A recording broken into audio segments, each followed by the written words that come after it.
Rosia, Moscou, afovoan-tanàna manan-tantara. Trano tranainy misy rihana roa. Nilentika tao anaty tany ilay trano. Ny varavarankely ny rihana voalohany dia eo amin'ny tany. Andeha hojeretsika ny eo amin'ny rihana faharoa. Ao amin'ny rihana voalohany ny varavarankely dia mitovy amin'ny sakany fa kely koana avao.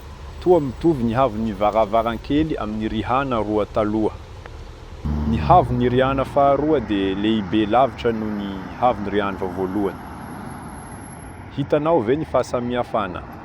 Avo ny rihana faharoa ary ny rihana voalohany dia sasaky ny habeny. Maro ny fomba fanjavana ny varavarankely eo amin'ny rihana voalohany. Andeha hojerensika le trano avy eo an-tokotany. Teo aloha dia nisy varavarankely teto. Ity misy sisiny ambony varavarankely mitovy amin'ny avy amin'ny sisin-dalana.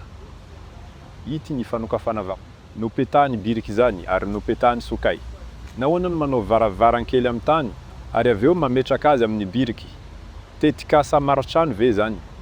Noazavay ny mpahitan-tsana no naorina io trano io. Noho zany varavarankely amin'ny ilany avia dia nivadika ho tany amin'ny havony tany. Saingy ny rihana voalohany dia mazava ho azy fa tsy ampy ny havony.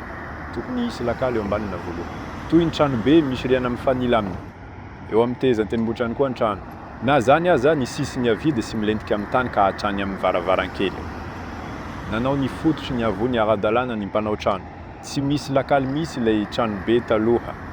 Milaza ny mpahay tantara fa niletika tao anaty tany nandritra ny taona maro le trano noho ny lanjany. Araka ny anto-tantaratasy ofisialy, ny taonan'ny trano dia hatramin'ny 500 taona. Efa 70 taona ity trano be misy rihana ity. Mbola milanja bebe kokoa izy. Sy nampidina ny trano tamin'anitra ny taonjato iray ilay fahobe goavana. Mijoro io ary mikarazana tany mitovy.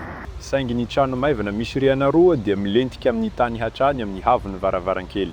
Nahoana ny tranga zany?